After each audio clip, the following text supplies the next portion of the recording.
નમસ્કાર વિદ્યાર્થી મિત્રો, આજના વિડીયોમાં છે આપણે વાત કરશું કે ચશ્માના નંબરને લઈને, એટલે કે આંખોના નંબરને લઈને કેટલા નંબર છે, કેટલા નંબર સુધી પ્રોબ્લેમ આવે છે, મારે કેટલા નંબર છે. કારણ કે આમાં થયું એવું કે મેં વિડીયો નાખવાના ચાલુ કર્યા એટલે ઘણા લોકોએ છે એ મને એક જ સવાલ પૂછ્યો કે બેન, તમારે આંખમાં નંબર છે તો તમારે કેટલા નંબર છે, શું આંખમાં નંબર છે તો પ્રોબ્લેમ આવશે કે નહીં આવે, આ બાબતે છે એ લોકો મને પ્રશ્ન પૂછતા હતા. તો આપણે છે આજના વિડીયોમાં આ વિશે થોડી ઘણી ચર્ચા કરશું. પરંતુ ચર્ચા ચાલુ કરીએ એ પહેલા તમે લોકો જો ચેનલને સબસ્ક્રાઇબ ન કરી હોય તો જલ્દીથી ચેનલને સબસ્ક્રાઇબ કરી લેજો. તો ચાલો મિત્રો ચર્ચાની શરૂઆત કરીએ. તો મિત્રો, મેં યુટ્યુબ તથા ઇન્સ્ટાગ્રામ બંને પર છે એ વિડીયો નાખવાનું ચાલુ કરીએ ને એટલે લોકો છે એ મને વારે વારે કોમેન્ટ કરીને પૂછતા હતા કે બેન, તમારે આંખમાં કેટલા નંબર છે, તમારે આંખમાં છે એ બંને આંખમાં કેટલા નંબર છે. તો મારે છે એ તમને જણાવી દઉં કે મારે દોઢ નંબર છે, એટલે કે 1.5 બંને આંખમાં છે. હવે શું આ નંબરથી પ્રોબ્લેમ આવશે?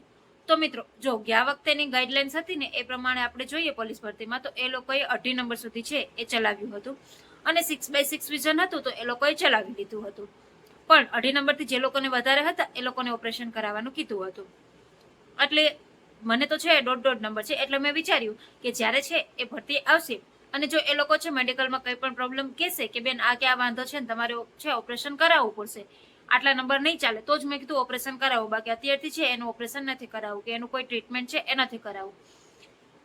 તો છે 2.5 નંબર સુધી જો ગયા વખતે ચલાવ્યું હતું એવી રીતે આ વખતે પણ ચલાવી લે તો છે એ ચાલી જશે, કંઈ વાંધો નહીં આવે. પણ જો એ લોકો નથી ચલાવતા તો પછી છે એ કદાચ ટ્રીટમેન્ટ કરાવવું પડે. તો મેં કીધું ત્યારે છે એ મેડિકલમાં એ લોકો જોડે ટાઈમ માંગી લેશું કે અમને ટાઈમ આપો ટ્રીટમેન્ટ કરાવવાનો, કેમ કે અચાનક તો અત્યારે તો ટ્રીટમેન્ટ થવાનું નથી. એટલે અને વાત રહી ટ્રીટમેન્ટની, તો વિદ્યાર્થી મિત્રો, મેં છે એ ડૉક્ટર પાસે છે એના વિશે વાત કરી હતી અને ડૉક્ટરે એવું કીધેલું કે જ્યાં સુધી છે આંખોમાં નંબર સ્ટેબલ નથી થતા, એટલે કે તમારે ભલે વર્ષમાં આખા વર્ષે થોડાક નંબર વધે છે, અડધા વર્ષમાં 6 મહિનામાં તમે છે એ ફરીથી નંબર ચેક કરાવો છો તો તમારે ફરીથી થોડા ઘણા નંબર વધે છે, પછી ભલે 0.25 જ વધતા હોય કે 0.2 જ વધતા હોય એમ, પણ જો તમારે થોડા ઘણા નંબર પણ વધે છે તો તમારે છે એ ટ્રીટમેન્ટ કરાવવું તમારા માટે છે નુકસાનકારક રહી શકે. અત્યારે કદાચ કંઈ પ્રોબ્લેમ ના આવે પણ આગળ જતા છે એ આંખોમાં નંબર છે એ બહુ બધા વધી જાય. એટલે કે અત્યારે તમને છે એ દોઢ નંબર છે, પણ આગળ જતા છે એ નંબર કદાચ છે એ 4, 5, 6 સુધી પણ વધી શકે. એટલે જ્યાં સુધી એક વખત ડોક્ટરે એવું કીધેલું કે આંખોના નંબર છે એ સ્ટેબલ નથી થતા ને ત્યાં સુધી છે એ બને ત્યાં સુધી આંખોનું છે એ ટ્રીટમેન્ટ ન કરાવવું. મેં જ્યાંથી છે માહિતી મેળવી હતી, ડોક્ટર જોડેથી વાત કરી હતી જ્યારે નંબર ચેક કરાવવા ગઈ ત્યારે, તો ત્યાંથી છે એ લોકોએ મને આવી રીતે વાત કરી. એટલે મારે છે એ ગયા વર્ષે 1 નંબર હતો ને પછી છે આ એક વર્ષમાં અડધો નંબર વધેલો છે. એટલે જો અત્યારે ટ્રીટમેન્ટ કરાવી લઈએ અને પછી પાછળથી છે એ અચાનક જ આંખમાં છે વધારેમાં વધારે નંબર વધી જાય તો પછી આંખમાં વધારે નુકસાન થઈ જાય. એટલે મેં અત્યારે છે એ ટ્રીટમેન્ટનું તો માંડી વાળ્યું કે જો મેડિકલમાં કંઈ પણ પ્રોબ્લેમ આવશે ને તો ટ્રીટમેન્ટ કરાવશું, બાકી છે ટ્રીટમેન્ટ નહીં કરાવી. એટલે જે પણ લોકોને અત્યારે ભલે એમ કહેતા હોય કે તમારે છે આ વધારે નંબર હોય તો ટ્રીટમેન્ટ કરાવી નાખવું, નંબર કઢાવી નાખવા, પણ એક વખત છે એ ખરેખર ડૉક્ટરની સલાહ લેજો. ડાયરેક્ટ છે ઓપરેશન કરાવવાનું ના વિચારી લેતા કે અમારે આ કે આ જ કરી નાખવું છે, પછી છે પાછળથી આપણી જ આંખોને વધારે નુકસાન થાય એના કરતાં છે અત્યારથી થોડુંક ચેતવું એ વધારે સારું છે. કારણ કે આ મને ખબર છે આ ચશ્મા પહેરવા એટલા કોઈ મોટી વાત નથી, એ તો તમે રેગ્યુલર પહેરી શકો અને એટલા નંબર પણ નથી, દોઢ નંબર છે અને 6x6 વિઝન આવી જાય તો તમને કોઈ પ્રોબ્લેમ નહીં આપે. તમને ગયા વખતે તો 2.5 નંબર સુધી એ લોકોએ ચલાવ્યું હતું ફરતી પડે, તો આ વખતે પણ કદાચ ચલાવી લે.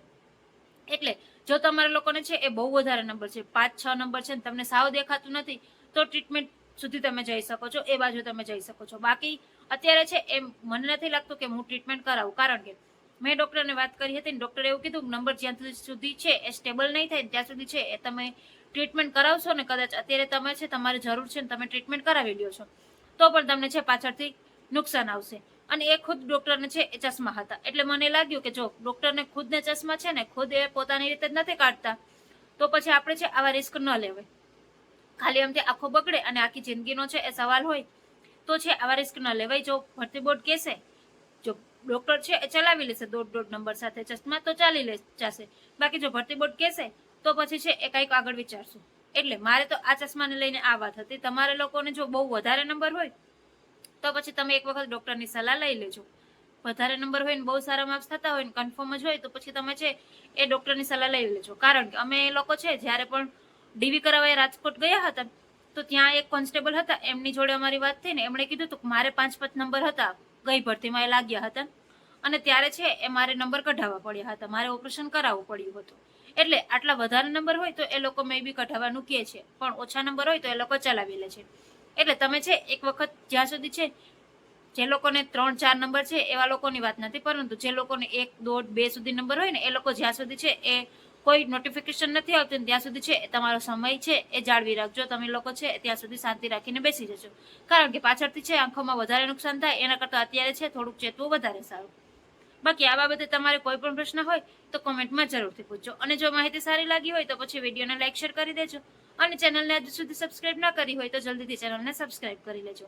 મળશું નવા વિડીયોમાં નવી માહિતી સાથે.